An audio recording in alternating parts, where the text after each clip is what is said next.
గురువంటే నిత్య చైతన్య దీప్తి, అక్షరాల దీపం వెలిగించే వెలుగుల కాంతి, పిల్లల తలరాతను మార్చే ఆధునిక బ్రహ్మ, తల్లిదండ్రుల తర్వాత చదువును మంచి చెడ్డలను మంత్రించి చెప్పే మంత్రదండం, మమతలు పంచి మనసులు గెలుచుకునే ఉపాధ్యాయుల పట్ల విద్యార్థులకు అవ్యాజమైన ప్రేమాభిమానాలు ఉంటాయి.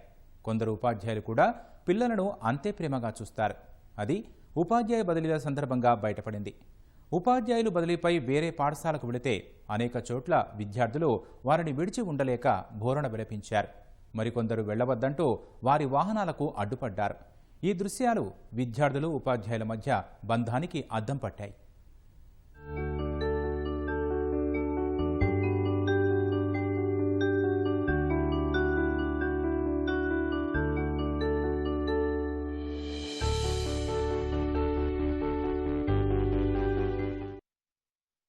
బాల్యం చాలా అపురూపమైనది, మళ్లీ తిరిగిరాదు. అందుకే బాల్యంలోని తీపి గుర్తులను మళ్లీ మళ్లీ నెమరు వేసుకుంటాం. అందులో ప్రధానమైనవి పాఠశాల రోజులే. ఇప్పటికీ చాలామంది చదువుకున్న పాఠశాల గురించి, విద్య నేర్పిన మాస్టార్ల గురించి చెప్పుకుంటూనే ఉంటాం. అయితే ఎంతమంది ఉపాధ్యాయులున్నా కొందరంటే విద్యార్థులు ప్రత్యేక గౌరవాభిమానాలు చూపుతారు. ఆ టీచర్లు కూడా బెత్తం చూపెట్టి, బెదిరించి, భయపెట్టి చదువు చెప్పడం కన్నా మమతలు పంచి పసి మనస్సుల్ని గెలుచుకుంటారు. అందుకే వారు బదిలీపై వెళితే కన్నీటి పర్యంతమవుతారు. మహబూబాబాద్ జిల్లా గార్ల మండలం పెదకిష్టాపురంలో బదావత్ శ్రీను 9 ఏళ్లుగా ఎస్జీటీగా పనిచేశారు. ఆయన పోతపోచారం గ్రామానికి ఇటీవల బదిలీ కావడంతో విద్యార్థులు కంటతడి పెట్టారు. మరో పాఠశాలకు వెళ్లొద్దని, ఇక్కడే ఉండాలంటూ బతిమిలాడారు. ఈ సందర్భంగా అక్కడ భావోద్వేగ వాతావరణం నెలకొంది. గ్రామీణ విద్యార్థులకు సహజంగానే ఆంగ్లంపై పట్టు తక్కువే. అలాంటిది బదావత్ శ్రీను అందరికీ అర్థమయ్యే విధంగా ఆంగ్లం బోధిస్తూ విద్యార్థుల మనసులు గెలిచారు. అందుకే ఆయన బదిలీపై వెళుతుంటే విద్యార్థులు తట్టుకోలేకపోయారు. ఆంగ్ల మాధ్యమం పట్ల వారిపై ఉన్నటువంటి అభిప్రాయాన్ని మార్చి, భయం పోగొట్టి వాళ్ళ పిల్లలలో ఆంగ్లం భాష పట్ల ఆసక్తి పెరిగేలా వారిని మెల్లమెల్లగా మార్చుకుంటూ ఎంతో కష్టపడి వాళ్లతో మమేకమై బోధించుకుంటూ వచ్చాము. ములుగు జిల్లా వెంకటాపురం మండలంలోని ప్రభుత్వ ఉన్నత పాఠశాలలోని హిందీ పండిట్గా చేస్తున్న శ్రీనివాస్ బదిలీపై తాడ్వాయి మండలం నార్లాపూర్కు వెళ్లారు. హిందీ అంటే భయపడే విద్యార్థులకు ఆయన ఆ సబ్జెక్టుపై మక్కువ కలిగేలా బోధించి విద్యార్థుల్ని ఆకట్టుకున్నారు. చదువుతో పాటు ఇతర విషయాల్ని ఆకట్టుకునే రీతిలో చెప్పడం ద్వారా పిల్లలకు దగ్గరయ్యారు. అందుకే శ్రీనివాస్ బదిలీపై వెళుతుంటే వెళ్లవద్దంటూ భావోద్వేగానికి లోనయ్యారు ఆ పాఠశాల విద్యార్థులు. వాళ్ళ హిందీ పైన ఉన్న వాళ్ళకి ఒక భయాన్ని పోగొట్టి వాళ్లకు హిందీపై మక్కువగా పెంచేలాగా నృత్యాల ద్వారా, బొమ్మల ద్వారా, ఆటపాటల ద్వారా హిందీ వర్ణమాల నేర్పేవాడిని. ఉన్నత స్థాయి విద్యార్థులకు ఫ్లాట్ ఫైనాన్స్ ద్వారా మరియు యూట్యూబ్ పాఠాలను బోధించి వాళ్ళకి హిందీపై ఆసక్తిని పెంచి వాళ్ళు హిందీలో మంచి మార్కులు సాధించేలా కృషి చేసేవాడిని. 2012 నుంచి 2024 వరకు 12 సంవత్సరాల యొక్క పీరియడ్లో 100% విద్యార్థులు ఉత్తీర్ణులయ్యారు. జనగామ జిల్లా శామీర్పేట ప్రాథమిక పాఠశాలలో ప్రధానోపాధ్యాయులు సుధీర్ రెడ్డి 13 ఏళ్లుగా తెలుగు, ఆంగ్లం బోధిస్తున్నారు. మరో ఉపాధ్యాయురాలు ఫాతిమా మేరీ గణితం బోధిస్తున్నారు. వీరిద్దరూ పిల్లల్ని సొంతవారిగా చూడడంతో పిల్లలు వీరికి దగ్గరయ్యారు. వీరిద్దరూ ఒకేసారి బదిలీ కావడంతో పిల్లల ఆవేదనకు అంతులేకుండా పోయింది. వెళ్లొద్దంటూ విద్యార్థులు పాఠశాల గేట్లు మూసివేశారు.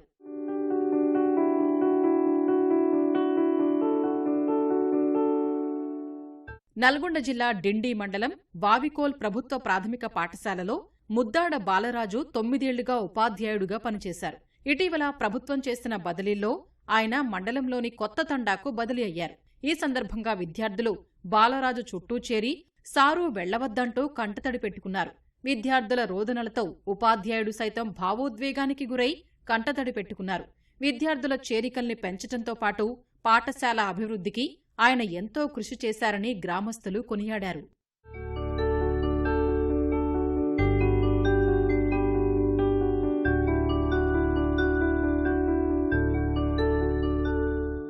యాదాద్రి భువనగిరి జిల్లా మోత్కూరు మున్సిపాలిటీ పరిధిలోని కొండగడపలో గత 11 సంవత్సరాలుగా హనుమంతు ఉపాధ్యాయుడుగా పనిచేస్తున్నారు.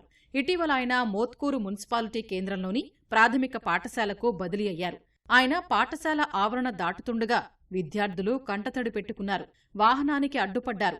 గ్రామస్తులు సైతం ఎంతో భావోద్వేగానికి గురయ్యారు. పాఠశాల అభివృద్ధికి, బడిలో పిల్లల్ని చేర్పించే విషయంలోనూ హనుమంతు చాలా శ్రద్ధ తీసుకున్నారని గ్రామస్తులు గుర్తు చేసుకున్నారు. గత 11 సంవత్సరాలతోటి ఈ పాఠశాల విద్యార్థులతో, పాఠశాల తల్లిదండ్రులతో, గ్రామస్తులతో అందరితో చాలా అనుబంధం ఏర్పడింది. అందరికీ పాఠశాలకు రావడం ఇష్టం ఉంటుంది. కానీ వారి యొక్క స్థితిగతులు, పరిస్థితులు, ఆర్థిక పరిస్థితులు, సామాజిక నేపథ్యం వేరువేరుగా ఉండడం వల్ల దాన్ని అర్థం చేసుకున్నవాడే ఉపాధ్యాయుడు అనే ఉద్దేశంతో పిల్లల యొక్క పరిస్థితులు అర్థం చేసుకొని వాళ్ళను పాఠశాలకు తీసుకురావడానికి నేను అమితంగా ప్రయత్నం చేసేవాడిని. సూర్యాపేట జిల్లా మద్దిరాల మండలం పోలుమల్ల జడ్పీహెచ్ఎస్ పాఠశాలలో తెలుగు ఉపాధ్యాయుడుగా పనిచేస్తున్న మెంతబోయిన సైదులు బదిలీపై వెళుతున్న క్రమంలో విద్యార్థులు భావోద్వేగానికి గురయ్యారు. వెళ్లవద్దంటూ కాళ్ల మీద పడి మరీ ప్రాధేయపడ్డారు.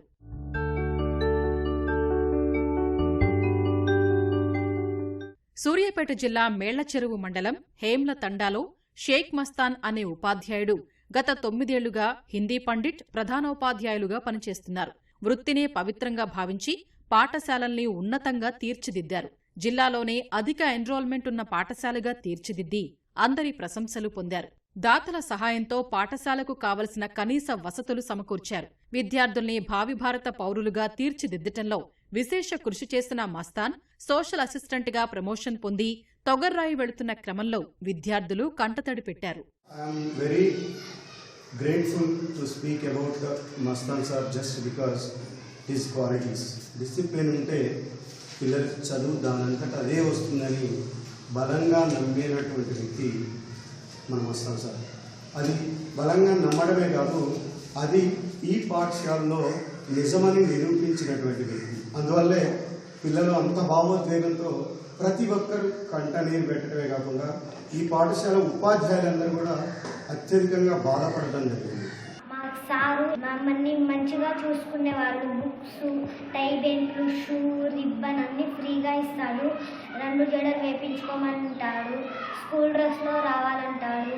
పాఠాలు మంచిగా చెప్తాడు. స్కూల్ డ్రెస్లో రాకపోతే సివిల్ డ్రెస్లో వస్తే గలీజుకుంటామని స్కూల్ డ్రెస్లో రమ్మంటాడు. 2 జడలతో రమ్మంటాడు. బాయ్స్ కటింగ్ చేయించుకోరని మళ్ళీ సార్ కటింగ్ చేయించుకోమని చెప్తాడు. నార్కట్టుపల్లిలోని ప్రాథమిక పాఠశాలకు 12 ఏళ్ల క్రితం వినీత ఉపాధ్యాయురాలుగా బదిలీపై వచ్చారు. అప్పుడు పాఠశాలలో కేవలం 20 మంది విద్యార్థులు మాత్రమే ఉండేవారు. ఆమె విధుల్లో చేరిన తర్వాత విద్యార్థుల సంఖ్య పెంచటానికి విశేషంగా కృషి చేశారు. ఆ గ్రామంలోని తల్లిదండ్రులకు ఆ ప్రభుత్వ పాఠశాల గురించి వివరించారు. వారిలో నమ్మకం కల్పించటంతో ప్రస్తుతం ఆ పాఠశాలలో విద్యార్థుల సంఖ్య 105కు పెరిగింది. ప్రస్తుతం ఆ ఉపాధ్యాయురాలు మండలంలోని బ్రాహ్మణవెల్లం ప్రాథమిక పాఠశాలకు బదిలీ అయ్యారు. పాఠశాల నుంచి రిలీవ్ అవుతూ ఉండడంతో విద్యార్థులు ఆమె చుట్టూ చేరారు. వెళ్లొద్దంటూ కంటతడి పెట్టుకున్నారు. ఉమ్మడి మెదక్ జిల్లా వ్యాప్తంగా ఉపాధ్యాయుల బదిలీ నేపథ్యంలో విద్యార్థులు టీచర్లను వెళ్లొద్దంటూ బోరున విలపిస్తున్నారు. మాసాయిపేట మండలంలోని చెట్ల తిమ్మాయిపల్లి గ్రామ పాఠశాలలో ఉపాధ్యాయురాలు రేణుక, అరుణ బదిలీపై వెళుతున్నారని తెలుసుకున్న విద్యార్థులు కన్నీరు పెట్టారు. సిద్దిపేటలోని కాళ్లకుంట కాలనీ యూపీఎస్ ఉపాధ్యాయురాలు జయశ్రీ బదిలీపై వెళుతుండగా తమను వదిలి వెళ్లొద్దంటూ విద్యార్థులు ఆమెను పట్టుకుని ఏడ్చారు. చెర్యాల మండలం ఆకునూరు పాఠశాలలో 7 టీచర్లు బదిలీపై వెళ్లడంతో విద్యార్థులు టీచర్లను చుట్టుముట్టి వెళ్లొద్దంటూ విలపించారు. విద్యార్థుల్ని సముదాయించే క్రమంలో టీచర్లు కూడా భావోద్వేగానికి గురయ్యారు.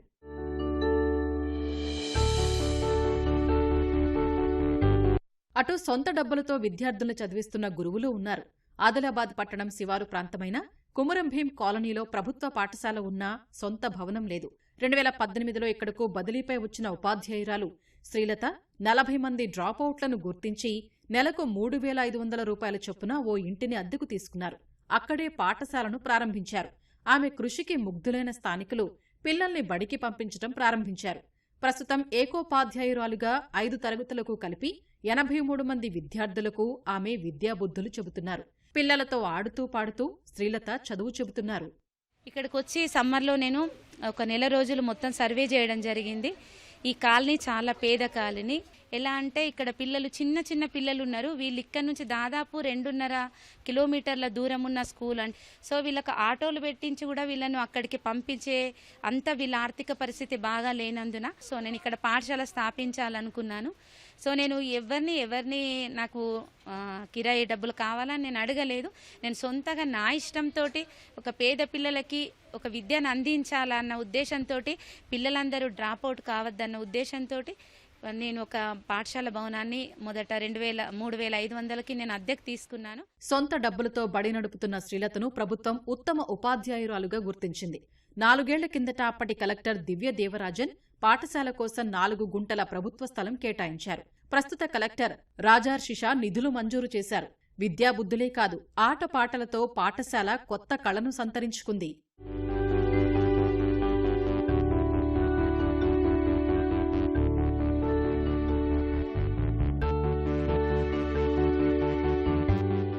గురువులు అంటే దైవంతో సమానం. చదువు చెప్పి విద్యార్థులు జీవితంలో స్థిరపడేలా చేయటమే కాకుండా మంచి బుద్ధులు నేర్పి ఉత్తమ పౌరులుగా మారటంలో ఉపాధ్యాయులదే కీలక పాత్ర.